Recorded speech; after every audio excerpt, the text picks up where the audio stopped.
सफ़र की हद है जहाँ तक कि कुछ निशान रहे, चले चलो कि जहाँ तक ये आसमान रहे, और यूं उठाए कदम और आ गई मंजिलें। मज़ा तो तब है जब पैरों में कुछ थकान रहे, मज़ा तो तब है जब पैरों में कुछ थकान रहे। नमस्कार, सत श्री अकाल, अस्सलाम वालेकुम और हर हर महादेव। मैं नीतीश नंदनी बेसिक शिक्षा के इस ऑनलाइन परिवार में आपका स्वागत करता हूं। तो कैसे हैं आप सब लोग और कैसा रहा आपका बीता हुआ कल?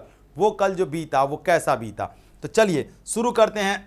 2020 सीरीज है, 2020 खेल रहे हैं। 20 मिनट में 20 क्वेश्चन, समय कम लगा सकते हैं, क्वेश्चन 20 ही रहेंगे। तो 20 मिनट में 20 क्वेश्चन सॉल्व करने हैं। देखते हैं कितने कम समय में कितना नंबर ऑफ क्वेश्चन आप सॉल्व कर लेते हैं।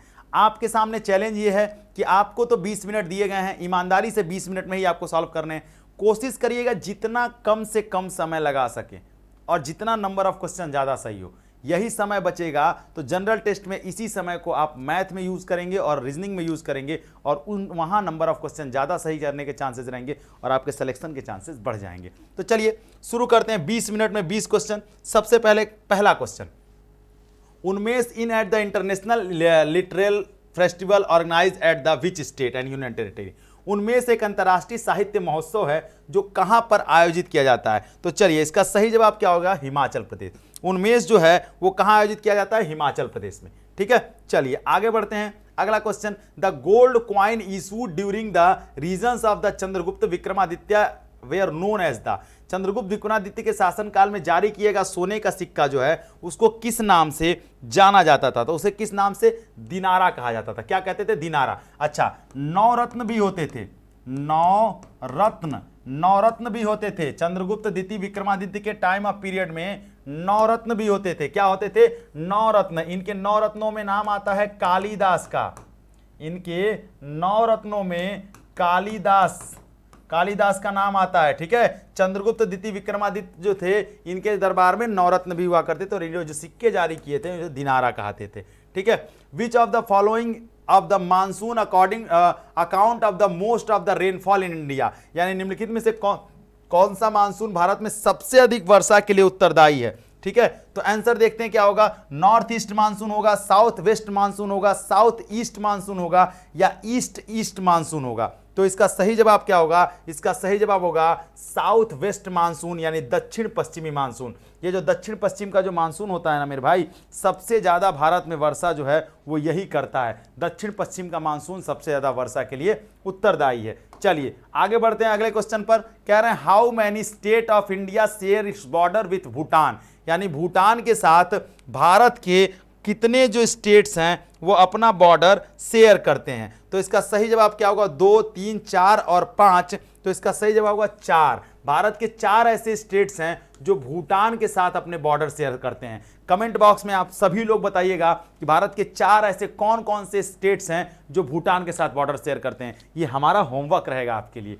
ठीक है, अगले प्रश्न की तरफ चलते हैं। कह रहे हैं कि इंदिरा गांधी नहर में निम्नलिखित नदियों में से पानी आता है, या the water come to the Indira Gandhi canal from the following river. किस नदी से जो है इंदिरा गांधी नहर में पानी आता है? चलिए, सतलज और ब्यास, सतलज ब्यास रावी, या सतलज ब्यास रावी चिनाब। तो इसमें आता है सतलज और ब्यास से। अब बात करते हैं ये इंदिरा गांधी नहर है कहां? राजस्थान में। राजस्थान में है ये इंदिरा गांधी नहर। भारत की सबसे लंबी नहर है, सबसे लंबी नहर है, सबसे लंबी नहर है इंदिरा गांधी नहर। और इस नहर में पानी आता है सतलज और ब्यास से राजस्थान में। राजस्थान की अगर बात कर लें तो यहाँ के मुख्यमंत्री हैं अशोक गहलोत। साथ में ये भी देखते रहेंगे अशोक गहलोत, ताकि भूले ना कुछ भी। अशोक गहलोत। और गवर्नर हैं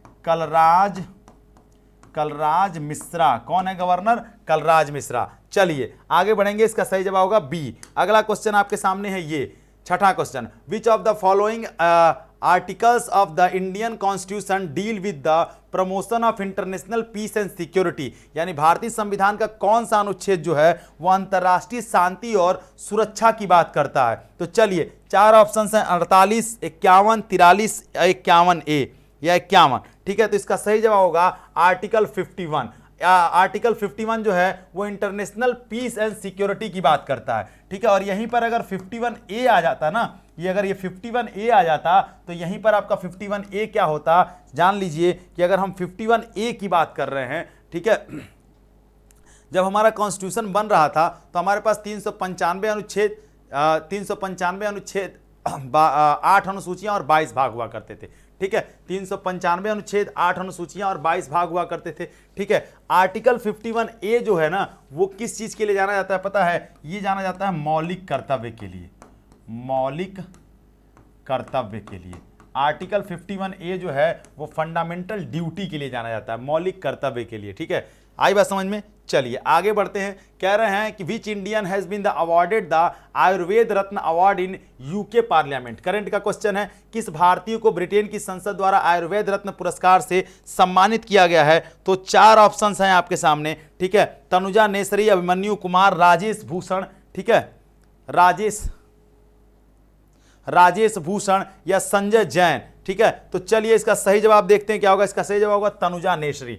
तनुजा नेसरी को जो है कौन सा अवार्ड दिया गया, Ayurveda Ratna award of the UK parliament, ठीक है। चलिए अगला प्रश्न, what is the theme of the World Red Cross Day. World Red Cross Day 2022 का थीम क्या था, विश्व रेड क्रॉस दिवस 2022 का थीम क्या था। 4 ऑप्शंस हैं आपके सामने, मानव प्रकार का होना, लाल अर्धचंद्र आंदोलन, युद्धहीन विश्व या हमें शांति की आवश्यकता है। तो इसका सही जवाब होगा बी ह्यूमन काइंड्स।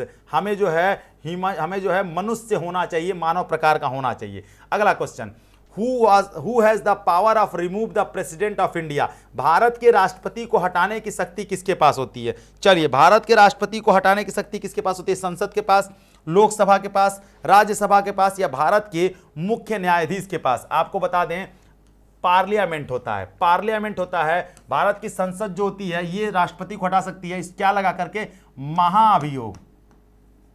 महाभियोग लगाती है, ठीक है। आर्टिकल 62 अनुच्छेद 62 के तहत महाभियोग लगता है, इसे इंपीचमेंट कहते हैं। इंपीचमेंट लगा के उसे हटाया जाता है। इंपीचमेंट के लिए कौन कौन रिस्पॉन्सिबल होता है, एक होती है लोकसभा और एक होता है राज्यसभा। लोकसभा और राज्यसभा दोनों मिलकर के इंपीचमेंट लगाती हैं, ठीक है। और इंपीचमेंट का प्रोसेस होता है, उसको लगा करके राष्ट्रपति को उसके पद से हटाया जा सकता है। तो उसको पद से हटाने के लिए कौन जिम्मेदार हो सकता है, संसद, ठीक है। चलिए आगे बढ़ते हैं। कह रहे हैं निम्नलिखित में से कौन सा अनुच्छेद भारत के राष्ट्रपति के महायोग के बारे में बोलता है, यानी which among the following articles speak about the impeachment of the president of India.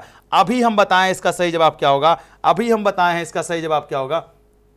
क्या बता दिया, आर्टिकल, अच्छा सॉरी, आर्टिकल 61 होगा यहाँ, आर्टिकल 61, ठीक है। चलिए इसका सही जवाब क्या होगा, इसका सही जवाब होगा आर्टिकल 61 या अनुच्छेद 61। अनुच्छेद 61 जो है वो राष्ट्रपति पर महाभियोग की बात करता है। महाभियोग अभी हमने बताया कि इंपीचमेंट वो प्रोसेस है जिससे प्रेसिडेंट को उसके पद से हटाया जा सकता है। आज तक किसी पर भी इंपीचमेंट नहीं लगा है। एक कोई ऐसा राष्ट्रपति है जिस पर इंपीचमेंट लगाया गया था लेकिन वो पूरा नहीं हो पाया, इसलिए उसे माना नहीं जाता है, ठीक है। तो अभी तक इंपीचमेंट यानी महाभियोग किसी भी प्रेसिडेंट पर अभी नहीं लगाया गया, ठीक है। चलिए आगे बढ़ते हैं, आगे बढ़ते हैं अगले क्वेश्चन पर। अगला क्वेश्चन क्या है, निम्नलिखित में से किस गैस को लाफिंग गैस के रूप में जाना जाता है, यानी कि which of the following gas is known as the laughing gas, ठीक है। Nitrous oxide, nitrogen oxide, nitrogen hydroxide या नाइट्रोजन पैराऑक्साइड। 4 ऑप्शंस हैं। कौन सी ऐसी गैस है जिसे हम लोग लाफिंग गैस के नाम से जानते हैं, नाइट्रस ऑक्साइड। क्या होगा इसका सही जवाब, ए होगा इसका सही जवाब। नाइट्रस ऑक्साइड को जो है लाफिंग गैस के रूप में जाना जाता है। अगले क्वेश्चन की तरफ बढ़ते हैं। 12 number question, which economist had the first vice chairman of NITI Aayog. NITI Aayog के पहले उपाध्यक्ष कौन थे, अरविंद पंगड़िया, अमर्त्य सेन, राजीव कुमार या अरविंद सुब्रमण्यम, ठीक है। तो इसका सही जवाब होगा अरविंद पंगड़िया। चलिए देखिए, नीति आयोग जो है ना, NITI, इसको कहते हैं national institution of transforming India. कब यह फॉर्म किया गया था, 15 अगस्त 2015, 15 अगस्त 2015 को फॉर्म किया गया ये, ठीक है। और किसके जगह पर ये आया है, योजना आयोग, यानी कि योजना आयोग यानी कि प्लानिंग कमीशन के जगह पर अब नीति आयोग काम करता है। इसका अध्यक्ष कौन होता है, इसका अध्यक्ष होता है हमेशा पीएम, और वर्तमान समय में कौन है तो नरेंद्र मोदी। इसके पहले उपाध्यक्ष थे अरविंद पंगड़िया। कौन थे इसके पहले उपाध्यक्ष? अरविंद पंगड़िया। सभी लोग कमेंट बॉक्स में बताएंगे कि वर्तमान समय में नीति आयोग का अध्यक्ष उपाध्यक्ष कौन है। अध्यक्ष चेयरमैन हमेशा पीएम होता है नरेंद्र मोदी, तो वाइस चेयरमैन कौन है? ठीक है, तो अरविंद पंगड़िया पहले थे। प्रेजेंट टाइम में कौन है कमेंट बॉक्स में बताना है। विच of the following countries follow the mix economy system? निम्नलिखित में से कौन सा देश मिश्रित आर्थिक प्रणाली का पालन करता है? भारत, यूएसए, साउथ कोरिया या नन ऑफ दीज? अगर हम बात करें तो इंडिया। हमने बताया था आपको कि दुनिया में 3 तरीके की अर्थव्यवस्था होती है। एक होती है पूंजीवाद, कैपिटलिज्म कहते हैं। एक होता है पूंजीवाद, एक होता है समाजवाद जिसे सोशलिज्म कहते हैं, समाजवाद, और तीसरा होता है मिश्रित जिसे इंडिया फॉलो करता है। वो कहता है ना हम पूंजीवाद को फॉलो करेंगे ना समाजवाद को। तो इसको फॉलो कौन करता है? यूएसए। इसको फॉलो कौन करता है? रसिया यानी कि रूस। और इसको फॉलो कौन करता है? अपना इंडिया। ठीक है, आई बात समझ में? चलिए आगे बढ़ते हैं अगले प्रश्न पर। तो इसका सही जवाब बताया हमने, इंडिया। आगे बढ़ते हैं। Which sultan used the write Persian with pen name Gurumukhi? ठीक है, कौन सा सुल्तान गुरुमुखी लीफ से फारसी में कविता लिखता था? तो 1 नंबर का लुल्लू क्वेश्चन है, सिकंदर लोदी। सिकंदर लोदी जो है गुलरुखी नाम से कविता लिखता था। अच्छा, आगरा नगर की स्थापना, आगरा नगर की, जो आपको आगरा दिखता है ना, उसकी स्थापना, उसको बिल्ड किया था किसने? सिकंदर लोदी ने 1504 ईस्वी में। कब किया था? 1504 एडी में जो है आगरा नगर को स्टेबल किया था सिकंदर लोदी ने। ये गुलरुखी नाम से कविता लिखता था। किस नाम से? गुलरुखी नाम से। ठीक, अगला क्वेश्चन देखते हैं। What was the symbol of the freedom struggle in 1857? ठीक है, 1857 के स्वतंत्रता संग्राम का प्रतीक चिन्ह क्या था? ठीक है, प्रतीक चिन्ह क्या था? आंसर होगा कमल और रोटी, चावल और रोटी, गुलाब और रोटी, या इनमें से कोई नहीं। आंसर होगा इसका कमल और रोटी। अगर हम 1857 रिवोल्ट की बात कर ले, ठीक है, तो मेरठ से शुरू हुआ था। ये मेरठ से शुरू हुआ था। इसमें क्वेश्चन पूछता है कि 1857 के रिवोल्ट में कौन कहां से नेतृत्व कर रहा था? तो अगर हम लखनऊ की बात करें, अगर हम लखनऊ की बात कर लें तो यहां थी बेगम हजरत महल। कौन थी? हजरत महल। कौन था यहाँ पे? हजरत महल थी। ठीक है, अगर हम बात करें झांसी की तो झांसी में थी रानी लक्ष्मीबाई। यहां कौन थी? लक्ष्मीबाई। यहां कौन थी? लक्ष्मीबाई थी झांसी की रानी। ठीक है, अगर हम बात करें कानपुर में कौन लड़ रहा था 1857 क्रांति में? तो नाना साहब और तात्या टोपे। ठीक है, 2 लोग लड़ रहे थे। ठीक है, अगर हम बात बिहार की कर ले तो बिहार में कौन लड़ रहा था, यानी जगदीशपुर में कौन लड़ रहा था? तो कुंवर सिंह।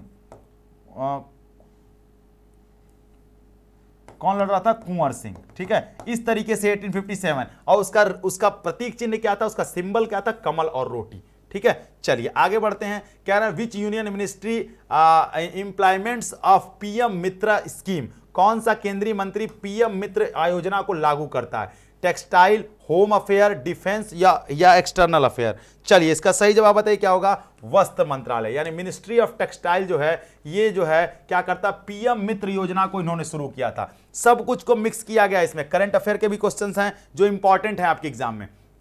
उस पनडुब्बी का नाम बताइए जिसे हाल ही में भारतीय नौसेना से हटा दिया गया। What was the name of the submarine which was the recently demised from the Indian Navy? बताइए, आईएनएस सिंधुरक्षक, राजपूत, रंजीत या निंसक? ठीक है, 4 ऑप्शंस हैं। इसका सही जवाब होगा आईएनएस सिंधुरक्षक। आईएनएस सिंधुरक्षक को अभी हाल ही में जो है वायु से नेवी से, इंडियन नेवी से यानी जल सेना से बाहर कर दिया गया। ठीक है, चलिए अगला क्वेश्चन देखते हैं। Which of these is not a infectious disease? ठीक है, इनमें से कौन सा संक्रामक रोग नहीं है? मतलब इन्फेक्शन नहीं फैलाता है। हैजा, मधुमेह, चेचक और क्षय। ठीक है, तो डायबिटीज जो होगा ना, ये संक्रामक रोग नहीं है डायबिटीज। ये तो मतलब एक तरीके से कहा जाता है जेनेटिक भी हो सकता है। डायबिटीज का मतलब होता है शुगर। इसको हिंदी में लोग शुगर कहते हैं। मधुमेह शुद्ध हिंदी होती है, इसको शुगर कहते हैं। ठीक है, इसमें एक इंजेक्शन दिया था इंसुलिन का। इंसुलिन कब के पूछता है डायबिटीज को कौन सा इंजेक्शन दिया जाता है? इंसुलिन का इंजेक्शन दिया जाता है। ठीक है, चलिए अगला। सरोजिनी नायडू कब और किस सत्र में कांग्रेस की अध्यक्षता थी? When and which session did Sarojini Naidu become a Congress president? 1925 Kanpur, 1917 Kolkata, 29 Lahore या नन ऑफ दीज? तो चलिए बताइए इसका सही जवाब क्या होगा? 1925 के कानपुर अधिवेशन में अध्यक्ष थी। अच्छा, ये जो सरोजिनी नायडू थी, ये पहली भारतीय